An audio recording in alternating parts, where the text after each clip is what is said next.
Shri Swami Samarth friends, आज आपके लिए मैं एक एकदम यूनिक और नया टॉपिक लेके आई हूँ। यंत्र के बारे में जो हम रोज़ देखते होंगे टीवी में, ऐसे यंत्र, श्री यंत्र, बहुत सारे यंत्र के बारे में बात की जाती है। लेकिन आज जो मैं आपको यंत्र बनाने के भी सिखाऊंगी और कैसे उनको कहाँ रखना वो भी बताऊंगी। देखो, बनाने का सिखाऊंगी, लेकिन घर में बनाने वाले यंत्र जो हम बनाते हैं उसको हमको एक परफेक्ट शेप देना पड़ता है और उनको रखना पड़ता है एक सही जगह पे, तो ही वो काम करते हैं। उनको सिद्ध करके रखना पड़ता है। अगर हम पेपर पे बनाएंगे तो उतना वो काम नहीं करेगा। अगर आपको पेपर पे बनाना है तो हम एक रेक्टेंगल शेप, एक स्क्वायर शेप और सर्कल शेप को हम बना के एक दिशा में उसको पेस्ट कर सकते हैं। लेकिन अगर आपको श्री यंत्र बनाना है, अगर आप कागज़ पे बनाएंगे तो वो काम नहीं करेगा। क्यों? तो उनको हम कॉपर में या फिर चांदी में या सोने में, इस धातु में ही बनाना पड़ता है। तो आपको मैं दूसरे और कुछ यंत्र बताऊंगी जो सिंपल से यंत्र है और आपको वो पेस्ट करना है। उससे आपके 100% तो नहीं, लेकिन आपके काम बन जाएंगे। वो काम करते हैं और वो एलिमेंट के थ्रू, मतलब जैसे अब हमारे 5 एलिमेंट है, हम सबको पता है, अग्नि, वायु, पृथ्वी तत्व, जल तत्व, आकाश तत्व, जो 5 है उनको ऊपर काम करते हैं। तो अभी आपको बताने जा रही हूँ मैं यंत्र, मंत्र, यंत्र, तंत्र, ये 3 ही है। ठीक है, ये मन को कंट्रोल कर सकते हैं। अब जैसे हम उच्चारण करते हैं उसी प्रकार से वो हम पर प्रभाव करता है। अगर हम बीमार है तो अगर हम मंत्र का उच्चारण करते हैं तो हमको पता चलता है कि मंत्र का उच्चारण करने से, और हम मंत्र अगर हम पानी में बोलते हैं तो हमारे ऊपर काम करता है। और अगर हम गायत्री मंत्र बोलते हैं, जैसे बीमार है उनके लिए हम मृत्युंजय मंत्र बोलते हैं। गायत्री मंत्र बोलते हैं हम हमको विद्या आने के लिए, क्लैरिटी आने के लिए बोलते हैं। धन्वंतरि मंत्र बोलते हैं हम हमको धन की समस्या है, या फिर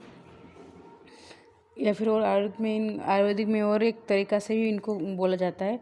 वो उनका तो मुझे ठीक से पता नहीं है, लेकिन यहाँ पे ही बताएगा 1 से 8 बार अगर ओम धम धन्वंतरि जो मंत्र अगर आप बोलते हैं तो उससे वाइब्रेशन होता है, वाइब्रेशन करता है। इसी प्रकार से ये मंत्र काम भी करता है। तो तंत्र क्या होता है? तंत्र इसको बोलते हैं जैसे हम बोलते हैं किसी ने कुछ किया है, तंत्र किया है, कुछ किया कह रहा, बॉडी पर कुछ पेन हो रहा है, या हमको कुछ क्रिया किसी ने की, इसको हम तंत्र बोलते हैं। यंत्र किसे बोलते हैं? जैसे हम एक मोबाइल कैसा यंत्र ही हो गया है, तो वही इसी प्रकार से हम फोटो फ्रेम में यंत्र बनाते हैं। या फिर हम आजकल श्री यंत्र देखते हैं, गायत्री यंत्र देखते हैं, काली यंत्र देखते हैं। ये हर घर में अलग लोग अलग तरह के यंत्र लगाते हैं, जैसे उनको जरूरत है वैसे वो लोग लगाते हैं। तो इसको लगाने से क्या पैसे भी आते हैं? हाँ, ये बात सच है, इसको लगाने से पैसे भी आते हैं, ये काम भी करते हैं। लेकिन ये हर हर अलग यंत्र होते हैं, उनके हर तरह के अलग परेशानी के अलग यंत्र होते हैं। जैसे काली यंत्र होता है, अगर आप उसको प्राण प्रतिष्ठा करते हैं तो आपको एक आत्मा की शक्ति कैसे होती है, एकदम फुल पावर, वैसे आपको पता चलेगा कि आप में एक अचानक सी फुल पावर आ गई, ताकत आ गई, ऐसे काम करता है। लेकिन इनको सिद्ध करना पड़ता है, इनको ही बोलते हैं हम प्राण प्रतिष्ठित करना पड़ता है, उनको प्राण डालने पड़ते हैं। उच्चारण सही करना चाहिए। मंत्रों का उच्चारण एक बार हमको अगर नहीं आता है तो हिंदी में पढ़े, लेकिन अगर वो संस्कृत में है तो उनका सही उच्चारण करना पड़ता है, नहीं तो गलत उच्चारण करने से वो हमको सही से वो काम नहीं करेगा। यंत्र देखो, सबसे बड़ा भी आजकल ये यंत्र का युग ही माना गया है, तो यंत्र ही सबसे बड़ा माना गया है। और यंत्र सबसे ज़्यादा काम करता है, और सबसे बड़ा यंत्र श्री यंत्र कहते हैं, जिसमें 9 ट्रायंगल है, 9 ट्रायंगल है, 4 ऊपर है और 5 नीचे है। जो 4 है उसको शिव कहते हैं, और जो 5 है नीचे की तरफ उनको शक्ति कहते हैं। तो मिला के 49 ट्रायंगल्स है। ठीक है, लेकिन इसको भी हमको प्राण डालने पड़ते हैं, उनको सिद्ध करना पड़ता है, तभी ये सिद्ध होते हैं और काम भी करते हैं। वो सिद्ध कैसे करना पड़ता है? हमको 3 दिन तक हमको हमारे शरीर को ठीक करना पड़ता है। जैसे लहसुन प्याज नहीं खाना पड़ता है, ड्रिंक नहीं करना पड़ता है, स्मोकिंग नहीं करना पड़ता है, लहसुन प्याज भी नहीं खाना पड़ता है। और हमको नॉर्थ ईस्ट में बैठकर इष्ट जैसे हम बैठते वैसे हमको बीज मंत्र से उनको 1 से 8 बार माला हम जैसे माला करते हैं। माला करने की वजह से आपको लक्ष्मी यंत्र या श्री यंत्र को सिद्ध करना है तो आप बोलेंगे ओम श्री। एक सिंपल मंत्र है, ये तो मैंने छोटा मंत्र आपको बताया, एग्जाम्पल के तौर पर बता रही हूँ आपको। ओम श्री आप बोलेंगे तो अगर आप ओम श्री बोल रहे तो आप 1 से 8 बार ओम श्री बोलेंगे तो आपको और 1 से 8 बार माला करनी पड़ेंगी। मतलब आपने एक माला ली है, आपने 1 से 8 बार बोल दिया है, तो आपको वही माला 1 से 8 बार और करनी पड़ेंगी, तभी ये सिद्ध होता है। ऐसे ग्रंथ में लिखा है, मैं नहीं कह रही फ्रेंड्स, जो मैंने ग्रंथ में पढ़ा है वही मैं आपको बता रही हूँ। मेरा काम है आप तक जानकारी अच्छी पहुँचाना कि आपको फ़ायदे हो सके। तो ये करने के बाद क्या होता है, ये करने के बाद जैसे आपकी बॉडी 3 दिन में आपको पूरा ठीक करना पड़ता है, नॉनवेज नहीं खाना, प्याज लहसुन नहीं खाना, और अपने शरीर को पूरा ठीक तैयार करना पड़ता है। उसी प्रकार से आपको मंत्रों को भी तैयार करना पड़ता है। और अगर लक्ष्मी माता का मंत्र आप करें तो मैंने एक छोटा मंत्र आपको बताया, वो 1 से 8 बार एक माला पे आपने एक माला में 1 से 8 बार होता है, तो आपको वैसे ही 1 से 8 माला आपको करनी पड़ती है।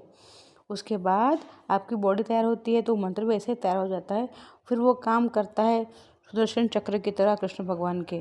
तो ऐसे काम करते हैं। फिर आपको लगाना पड़ता है, कहाँ लगाना है, आपको वेस्ट में लगाना है। आपको वेस्ट में लगाने का क्या फ़ायदा होता है, जैसे कि अपॉर्चुनिटी चाहिए आपको, उसके लिए आपको गेंस के लिए गेन बढ़ेगा, सब कुछ अपने आप होगा। इस प्रकार से आपको ये डायरेक्शन में लगाना पड़ता है। जैसे कि आपको नॉर्थ ईस्ट में लगाना है तो ग्रोथ के लिए, आइडियाज़ के लिए, इससे आपके 10 टाइम्स पैसा आने का एक बोलते हैं ना × 10, ऐसा आपको ग्रोथ बढ़ेगी। और अगर आप साउथ ईस्ट में लगाते हैं तो क्या होगा, आपके साउथ ईस्ट में लगाने से आपका फ्लो बढ़ेगा। अगर आपका कॉपर का है, आपने किस उसमें भी आपने कॉपर का लिया है तो आपको कहाँ लगाना है, चांदी का लिया है तो अच्छा है, लेकिन अगर कॉपर का आपने लिया है तो आपको ईस्ट में लगाना है। और आपने अगर वेस्ट में लगाया है तो आपको चांदी का लगाना पड़ेगा।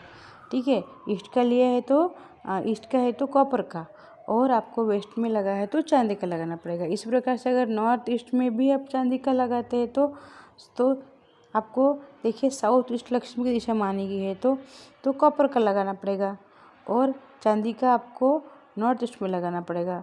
तो ये दिशा का इतना ऐसा डिफरेंस होता है। जैसे दुर्गा यंत्र आपने लिया है तो दुर्गा यंत्र आपको साउथ ईस्ट में लगाना है। और जैसे कॉपर का यंत्र होता है, एक सुरक्षाशील के लिए, सुरक्षा कवच के लिए माना जाता है। और काली यंत्र होते हैं, तो काली यंत्र किसके लिए आपको पता है, कुछ किसने किया है, उग्र माता है ये, लेकिन ये सब तरह से हमें रक्षा करती है। और कुछ नहीं किया है या कुछ जादू टोना का बोलते हैं ना, आजकल सब कुछ भी कर देते हैं। तो खराब शक्ति को, भूत बाधा को ठीक करने के लिए आप साउथ दिशा में लगा सकते हैं। तो इससे ये आपको जो भी यंत्र आप लगाते हैं आपको सिद्ध करने आवश्यक होते हैं, और ये जादू टोना सब खत्म करते हैं। और आपके लिए कुछ भी जो गलत सोचता है या करता है तो उनको वापस वो नहीं आने देते आपके ऊपर, और वही उनको काट, मंत्र को या कुछ बुरी शक्ति को माता काट देती है, आप तक पहुँच नहीं देते। जैसे कि महामृत्युंजय यंत्र होता है, वो बीमारी के लिए होते हैं, तो वो नॉर्थ ईस्ट में आप लगा सकते हैं, लेकिन इनको भी सिद्ध करना पड़ता है। गणेश यंत्र होता है, वो आपको पता है गणेश यंत्र किस लिए होता है।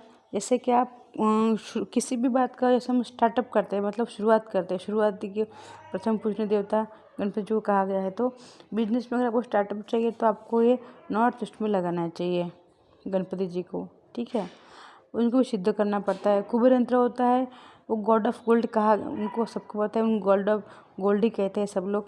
उनको भी सिद्ध करना पड़ता है, फिर स्थापन करना पड़ता है। उसी दिन से आप देखेंगे, उसी दिन से स्थापन करते ही आपको जो आपके पैसे होते हैं वो मल्टीप्लाई होते हैं, वेल्थ जो होती है मल्टीप्लाई होती है। लेकिन इनको चांदी में लगाना पड़ता है, चांदी में होते हैं ये शायद ये। और इनको मैंने तो ये यंत्र चांदी में देखा नहीं है, कागज़ पे देखा है और तांबे के शीट पे देखा है। तो अगर चांदी में मिलते होंगे तो वेस्ट में लगाना चाहिए।